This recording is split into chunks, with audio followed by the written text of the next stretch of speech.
오늘 이 사순절을 시작하는 제 수요일에 하나님께서 우리에게 주시는 말씀은 마태복음 6장 16절부터 21절까지 말씀입니다. 금식할 때에 너희는 외식하는 자들과 같이 슬픈 기색을 보이지 말라. 그들은 금식하는 것을 사람에게 보이려고 얼굴을 흉하게 하느니라. 내가 진실로 너희에게 이르노니 그들은 자기 상을 이미 받아내니라.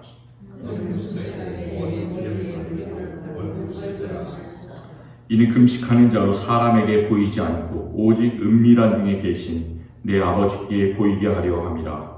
은밀한 중에 보시는 내 아버지께서 갚으시리라.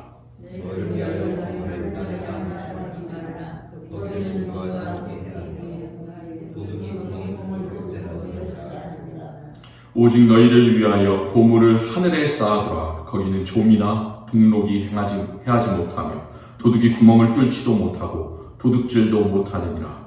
내 보물이 있는 그곳에는 내 마음도 있느니라. 아멘. 세상에는 알맹이가 없는데 껍데기가 참 화려한 것들이 많이 있습니다. 예수님께서는 세상에 계실 때도 껍데기만 화려한 그런 사람들이 있었습니다. 그 사람들이 바리새인들이었어요. 바리새인. 원래 바리새인들이 나쁜 사람이 아니었습니다. 바리새인들은 원래 그 당시에 참 존경을 받는 그런 사람들이었습니다.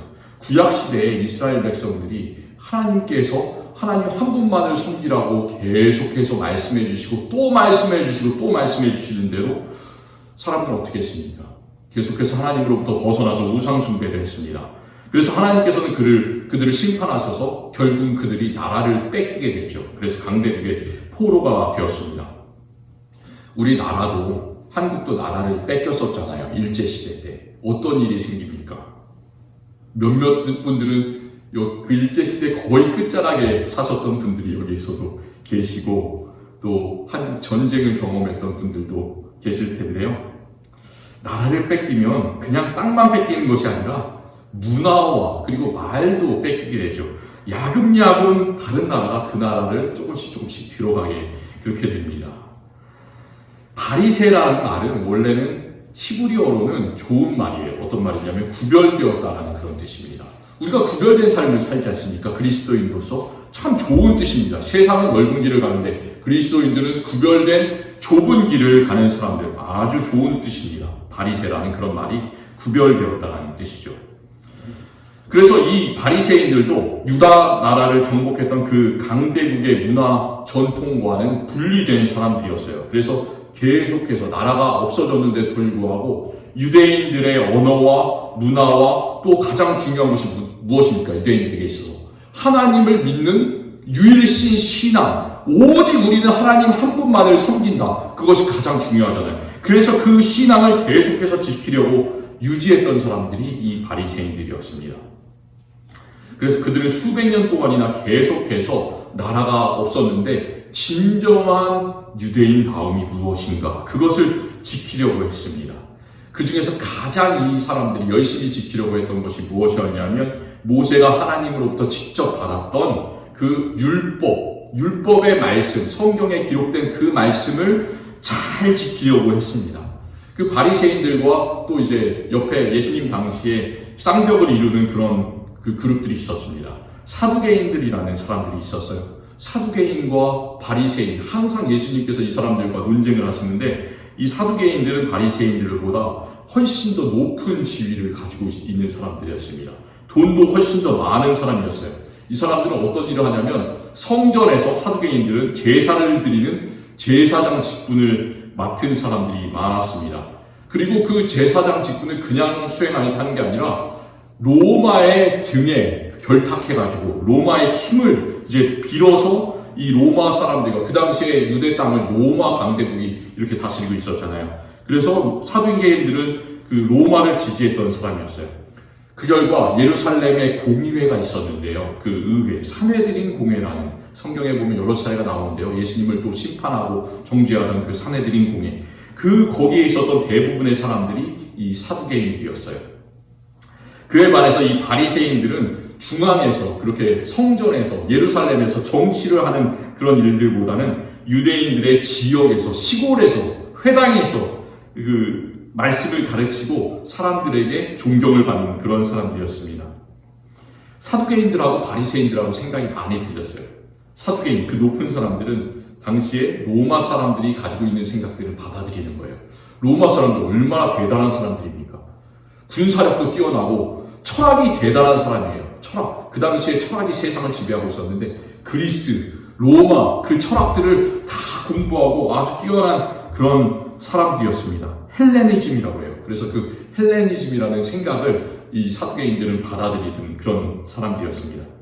근데 바리새인들, 예수님께서 많이 비판하셨던 그 바리새인들은 그 헬레니즘, 사두개인들이 받아들이는 생각들을 어느 정도 좀 거리를 두면서 유대인들의 전통을 지키려고 하는 그런 사람. 그리고 특별히 그 중에서도 우리 그리스도인들이 믿는 가장 중요한 것이 뭘까요? 부활을 믿지 않습니까? 우리들은 죽은 자의 부활을 믿잖아요. 그 바리새인들이 죽은 자의 부활을 믿었습니다. 사두개인들은 죽은 자의 부활을 믿지를 않았습니다. 그 바리새인들이 워낙 그 구약의 율법을 잘 알고 또 외우고 실천하다 보니까 각 이제 시골 지역에서 율법에 대해서 궁금한 사람들이 다 이 바리새인들에게 찾아와서 물어보는 거예요. 바리새인들이 그 당시에 숫자가 많지가 않았습니다. 이스라엘 그 전역에 약 6천 명의 바리새인들이 있었다고 연구 결과가 전해지고 있어요. 6천 명이면 별로 많은 숫자가 아니잖아요. 그러니까 이 사람들은 율법의 아주 권위자들이었습니다. 요즘에도 어때요? 법정에서 중요한 그 사건에 대한 결정이 딱 내려지면 그 뒤에 있는 사건은 그 판례에 영향을 받잖아요. 판례라고 그러지 않습니까? 그 판례가 되는 것처럼 그 유명한 바리새인들이 율법을 어떻게 해석해서 말하는가. 이 성경에 기록된 여러 율법이 있는데 그것을 어떻게 해석해서 그 당시에 사람들에게 얘기를 하고 적용시키는가에 따라서 그게 뒤에 세대들이 그 바리새인들이 얘기한 것들을 읽고 기록하고 또 그 배우고 이렇게 했습니다. 그래서 당시에 예수님을 사람들이 뭐라고 불렀습니까? 선생님이요, 랍비요 이렇게 부르지 않았습니까? 그 랍비라는 말이 뭐냐면은 구약의 율법에 정통한 바리새인들을 부를 때 랍비라고 불렀습니다. 그러니까 예수님도 성경을 정말로 잘 말씀하셨잖아요. 성경의 핵심을 하나님을 사랑하고 이웃을 사랑하라 10계명을 딱 두 마디로 요약하셨지 않습니까? 얼마나 놀라워요. 그렇기 때문에 이 사람도 바리새인인가 보다 사람들이 그렇게 생각을 했었던 거죠. 그래서 그 당시에 이 구약의 율법을 아주 잘 알던 바리새인들은 지역 사람들의 아주 존경을 크게 받았습니다. 그런데 이렇게 율법에 철저하고 사람들에게 존경을 받았던 바리새인들은 예수님께서 왜 그 사람들을 나쁘다고 그렇게 말씀을 하셨을까요? 제가 껍데기와 알맹이 얘기를 했는데요. 그들은 진정으로 지켜야 하는 율법의 그 가장 중요한 알맹이는 잊어버리고 율법의 껍데기만 지키는 데 노력을 했던 사람들입니다. 코로나 바이러스가 참 오래 갔습니다. 3년 동안 이렇게 코로나 바이러스가 우리가 함께 생활을 했고요. 그 지배하던 세상이 다 끝나고 그렇게 요즘에도 뭐 가끔씩 우리가 코로나 바이러스에 걸리고 그렇게 하지만 그 바이러스가 시작될 때 참 답답했던 기억들 나십니까? 그때 뭐 교회에서 잘 모이지도 못하고 여러 가지 규제도 많고 막 그랬었잖아요. 그런데 그 바이러스가 시작되면서 사람들이 엄청나게 생활 습관이 많이 변했습니다. 사람들이 많이 있는 곳은 다 안 가려고 사람들이 하고 모임도 되도록이면 안 하려고 하고 온라인으로 하려고 하고 손잡이도 사람들이 손으로 이렇게 문을 여는 것이 아니라 팔꿈치를 껴가지고 문을 열고 저도 참 많이 했는데 그렇게 했고요. 그 전까지는 한 번도 보지 못했던 그런 습관들이 사람들에게 생기기 시작했습니다. 그 중에서 가장 많이 바뀐 것, 그것이 뭘까요? 손 씻는 문화. 손 씻는 문화가 많이 생겼죠. 저는 하루에 몇 번 손을 씻지 않던 사람들이 이제는 계속해서 손을 씻는 거예요. 하루에 몇 번 씻고, 화장실 갈 때마다 씻고, 또 집에 올 때마다 씻고, 몇 수십 번을 손을 씻으면서 이런 농담이 생겼습니다. 세상의 모든 사람들이 다 뭐가 됐을까요? 세상의 모든 사람들이 다 바리새인이 되었다. 이런 농담이 생겼습니다. 왜 그러냐면 바리새인들은 식사를 할 때마다 다 손을 씻었습니다. 하루는 예수님께서 한 바리새인이 점심 초대하는 곳에 가서 앉으셨습니다. 예수님께서 잡수시기 전에 손을 씻지 않았어요. 그랬더니 그 바리새인은 이상하게 생각을 했습니다. 그러자 예수님께서는 손을 씻는 것보다 더 중요한 것을 말씀하셨어요. 손을 씻는 건 그냥 껍데기만 씻는 거잖아요. 그런데 그 껍데기를 씻는 것이 아니라 중요한 것은 우리의 손이 아니라 우리의 마음을 씻는 것이죠. 그래서 예수님은 그 바리새인에게 이렇게 대답을 하십니다. 너희 바리새인들은 지금 잔과 대접의 겉은 깨끗이 하나 너희 속에는 탐욕과 악독이 가득하도다. 어리석은 자들아, 겉을 만드시니가 속도 만들지 아니하셨느냐. 그러나 그 안에 있는 것으로 구제하라. 그리하면 모든 것이 너희에게 깨끗하리라. 예수님께서는 가장 중요한 것이 무엇인지를 항상 꿰뚫어 보고 계셨습니다. 그러면서 그 바리새인들에게 화 있을진저 너희 서기관과 바리새인들이요, 이 말을 계속해서 하시면서 이 바리새인들이, 서기관들이 눈으로 보이는 것만 하고 있는데 그것이 아니라 모든 것들을 그 마음속에서 진정으로 우러나는 것으로 겸손히 너희들은 행해야 된다. 이 말씀을 계속해서 여러 차례 하셨습니다. 우리도 마찬가지로 다른 사람들이 이 사람이 바리새인들을 같다, 이렇게 사람을 탓하는 말을 참 많이 합니다. 하지만 그렇게 할 때마다 우리가 잊어버리는 건 한 가지가 있어요. 우리가 다른 사람들을 바리새인이라고 할 때마다 잃어버리는 것은 남 탓을 하면 할수록 내 자신이 점점 바리새인과 같은 그런 형식주의자가 된다라는 사실을 우리는 잊어버리면서 삽니다. 우리가 남을 비판하면 비판할수록 내가 바리새인이 되는 거예요.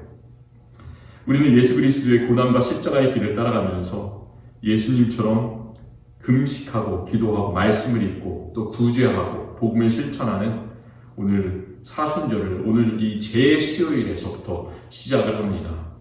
예수님께서는 오늘 우리가 읽은 말씀에서 금식할 때 외식하는 바리새인들과 같이 슬픈 기색을 내지 말고 머리에 기름을 바르고 얼굴을 씻으라, 이렇게 말씀하세요. 근데 좀 이상한 게 예수님께서는 식사할 때는 손을 씻지 않으셨는데 금식할 때는 오히려 얼굴을 씻어라 이렇게 하시잖아요. 왜 그러실까요? 좀 이상합니다.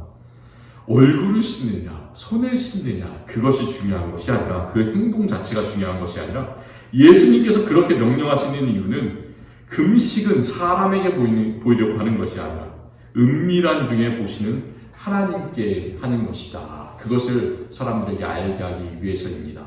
우리는 사람들에게 보이려고 참 여러 가지 거칠애를 많이 해요. 형식적인 것들을 많이 합니다. 그런데 정말 중요한 것은 사람이 바라보는 것도 중요하겠지만 우리는 결국 하나님께 가는 사람이잖아요.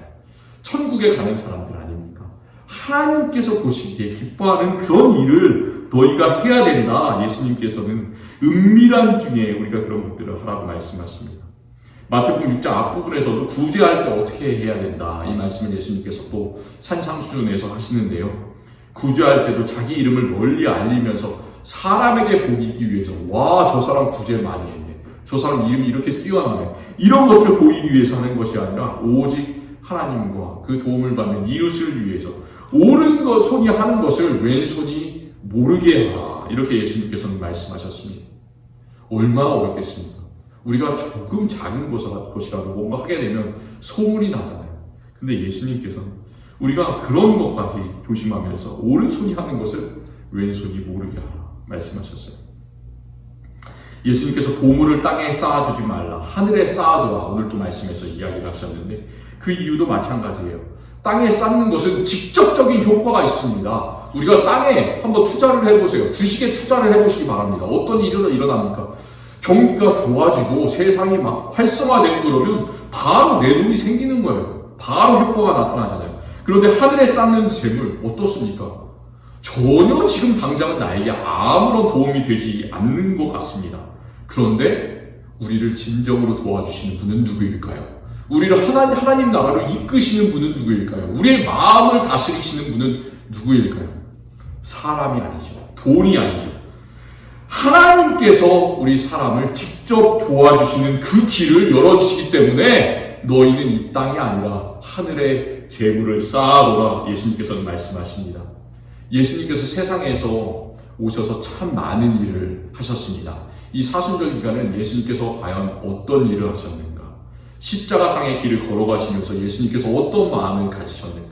그 마음을 우리도 똑같이 갖고 그 십자가의 골고다의 길을 천천히 예수님과 함께 구레네 시몬이 예수님의 십자가를 지고 그 무거운 십자가를 지고 함께 따라 나가는 어떤 것처럼 그렇게 하는 시간입니다. 예수님께서 세상에 하신 그런 일들을 생각해 보면 예수님께서 보여주신 행동 중에서 겉으로 드러내고자 하는 그런 가식적인 행동이 단 한 차라도 있었을까요? 예수님께서 정말 많은 일을 하셨는데 예수님께서 이건 좀 가식 같다. 이건 사람들에게 좀 자신의 모습을, 이름을 드러내려고 하는 것 같다. 이런 모습을 보이신 적이 한 번이라도 있을까요? 성경을 잘 아시는 분이라면 한번 생각해 보시기 바랍니다. 예수님께서 어떤 기적을 해가셨는지, 예수님께서 어떤 길을 가셨는지. 만약 이런 것도 억지로 찾을 수 있겠습니다. 예수님께서 행하신 첫 번째 기적, 그게 뭘까요? 가나라는 작은 마을에서 혼인잔치의 기적을 베푸셨는데, 혼인잔치에 예수님께서 그냥 포도주를 직접 자기가 조용히 가져다 주시면 될 텐데, 예수님은 큰 돌 항아리에 6개의 하인에게 물을 채워라 이렇게 명령을 하시죠. 예수님을 모르는 사람이 생각해보면 예수님이 자신의 그런 자랑을 하기 위해서 이런 말도 안 되는 명령을, 그 큰 돌 항아리를 물을 채우고 그 무거운 걸 옮기려고 하는 건가? 우리를 고생시키려고 하는 건가? 자기의 이름을 드러내려고 하는 건가? 이렇게 생각할 수도 있을 것 같아요. 예수님이 가까이 지냈던 나사로가 병들었다는 소식을 듣고도 곧바로 그에게 가지 않았어요. 그래서 원래 있던 곳에서 예수님께서는 이틀을 더 지체하시고 머무신 다음에 이제 이틀이 지나서 그 나사로가 있던 곳 가셨습니다. 예수님을 능력을 모르는 사람들이 생각해보면 예수님께서 자기 친구가 그렇게 병들어서 죽게 됐는데 위로해주고 옆에서 간호해주지는 못할 망정 무슨 오기를 부리는 건가? 이렇게 안 좋게 생각할 수도 있겠죠.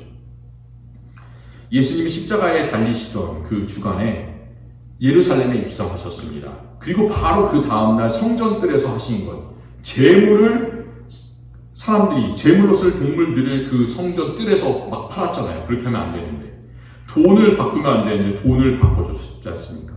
그 사람들의 상을 엎으시고 의자를 다 둘러 엎으셨습니다. 그 모습을 보고 당시 성전을 관리하고 있던 사두개인들은 예수가 가난한 사람의 그 힘을 등에 업고 이런 성전을 다 뒤집어 엎고 자기가 왕이 되려고 하는 건가? 이렇게 생각하실 수도 있습니다. 예수님의 그런 모든 사람들이 생각하기에 자기 자신을 드러내려고 했던 것 같은 그런 행동들이 다 가식적인 행동이었습니까? 전혀 아니죠. 예수님의 그런 행동들이 세상 사람들이 바라보기에는, 바리새인들과 서기관들과 사두개인들이 바라보기에는 자기 자신을 높이려는 행동 같았지만 전혀 예수님은 그런 것이 아니었습니다. 예수님은 이런 행동들을 자기의 이름을 드러내고자 하기 위해서 했던 것이 아니라 오직 무엇이 알맹인가, 무엇이 하나님의 영광을 드러내기 위한 것인가, 그것만을 생각하시고 그것을 위해서 나아가셨어요. 하나님의 더 큰 기적, 하나님께서 보여주시는 더 큰 영광을 사람들에게 보여줌으로써 사람들이 오직 하나님 한 분만을 섬기게 하기 위해서 예수님은 미리 모든 것들을 다 계획하시고 이 땅에서 그 모든 일들을 하나님의 뜻대로 하셨음을 믿습니다. 예수님의 모습과 우리들의 모습, 이 사순절을 시작하면서 한번 비교해 봤으면 좋겠어요. 예수님은 항상 이렇게 하나님만을 항상 예수님께서 생각하시는 것은 아버지 하나님이에요. 예수님 자신도 육신을 입고 오신 하나님인데 그럼에도 불구하고 하나님 아버지, 자신을 보내신 하나님 아버지 한 분만을 늘 높이셨습니다.